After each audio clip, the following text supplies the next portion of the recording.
Hello, it's Unholy back again with a new What If. As the title says, what if viltrumites from Invincible were in Dragon Ball Z?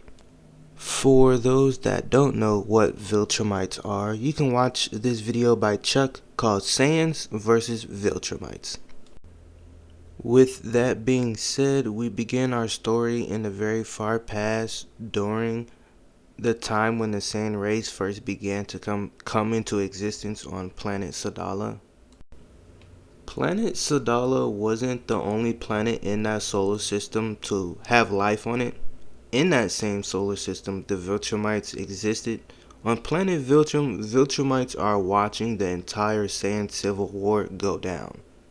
With the Viltrumites already existing in the solar system before Saiyans, they are way more advanced and are planning to interrupt the war and conquer planet Sadala. With the Saiyan civil war reaching its peak, Viltrumites land on planet Sadala and start fighting and killing Saiyans. This stops the war between the Saiyans and they all fight the Viltrumites.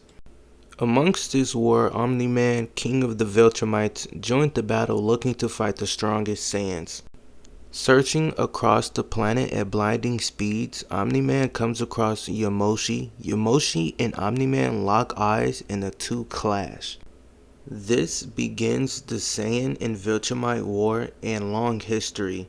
During Yamoshi's and Omni-Man's fight, Yamoshi achieves the Super Saiyan transformation.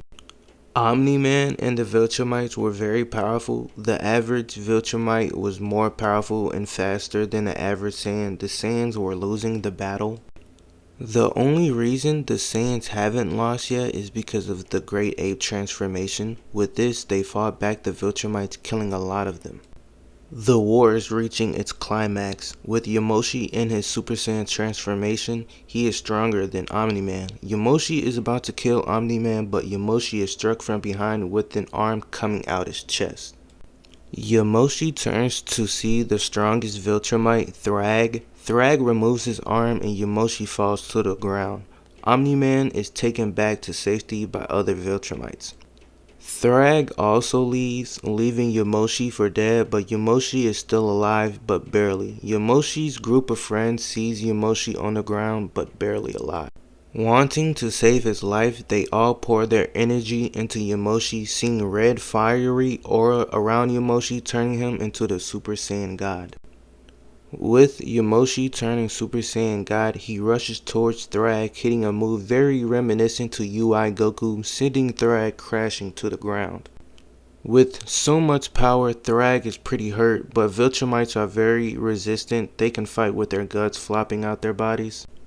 So Thrag gets back up and tries to rush back in at Yamoshi, but Yamoshi, blitzing him once again, sends thunderous blows to Thrag that send him flying off the planet. Yamoshi felt the power fading away. He has to end this war now. Yamoshi, using up some of his power, uses a move very reminiscent of Super Boo's attack. He wipes out the rest of the Viltrumites on the planet, but there are still Viltrumites out in space. With the rest of the Saiyan race, Yamoshi all send out one massive blast that kills most of the Viltrumite army. But this blast was so powerful that it went flying through space, and it just so happened to crash into the Viltrumite home planet with the Viltrumites on it, but with very few escaping. During the same time of the Saiyan and Viltrumite war, the Viltrumites that were on planet Viltrum were in a civil war itself, with yet another rebellion similar to Yamoshi's. In the aftermath of all this, Yamoshi gathered the rest of the Saiyans and searched for any remaining Viltrumites. In the distance, Yamoshi sees a group of Viltrumites, Omni-Man and Thrag.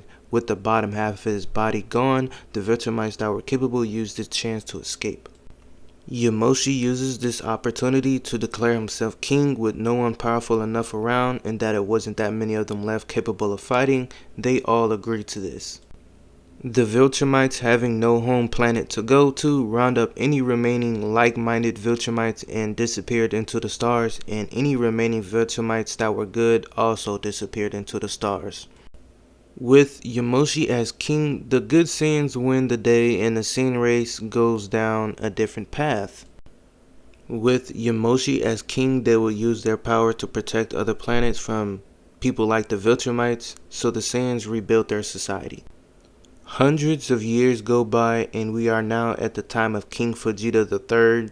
His son Vegeta IV has been born and was born with an incredible power level. Due to the Saiyans prospering and being of good nature, the Saiyans evolved to be like Universe 6 Saiyans and have more potential. King Vegeta is applauded by his trusted advisors, one of them being Bardock, who is his closest friend and rival. 5 years go by and Kakarot, or Goku, is already 3 years old. Bardock is spending time with his family until suddenly an alarm goes off. Bardock knows what's going on. The planet is under attack. Bardock is amazed at what he sees as an army descends on planet Vegeta, with Thrag leading the army under the rule of Frieza. Thrag, not noticing Bardock tells his family that they must escape. Gine, understanding her husband, picks up Goku and tells Raditz to follow her to find a ship for them to escape on. Raditz wants to stay behind and help his father, but he could look at his father's face and tell that this wasn't up for a debate, so he goes along with Gine to escape. The Saiyans fight against Frieza's army and a smaller army of viltrumites. The war is very intense and brutal. King Vegeta comes out from his palace waving his hand with immense power, killing a lot of Frieza's army. With anger, he transformed into the Super Saiyan transformation, locking eyes with Thrag, with the two clashing. Frieza, watching the fight take place, realizes that both the viltrumites and Saiyans are a threat to his rule, so he plans on letting them kill each other and coming in at the last second to kill both races. Frieza is alerted of a ship flying away from planet Vegeta, housing a few people on it, but he ignores it, having his mind on a genocide he wants to commit. This ship obviously got Gine, Goku, and Raditz on it, but it also has Prince Vegeta, with Prince Vegeta knowing that his father told him that if the viltrumites ever returned before he was of age and powerful enough, he would escape planet Vegeta. Bardock also told Raditz this, with both the boys knowing that their fathers are going to sacrifice their lives to finally defeat the viltrumites and Frieza. The boys cry out for their fathers, with that ending the video.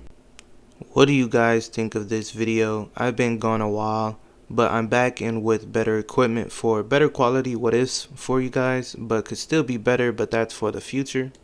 If you enjoyed the video, give it a like, and if you want to see more, subscribe. It would very much be appreciated. I'll see you in the next video.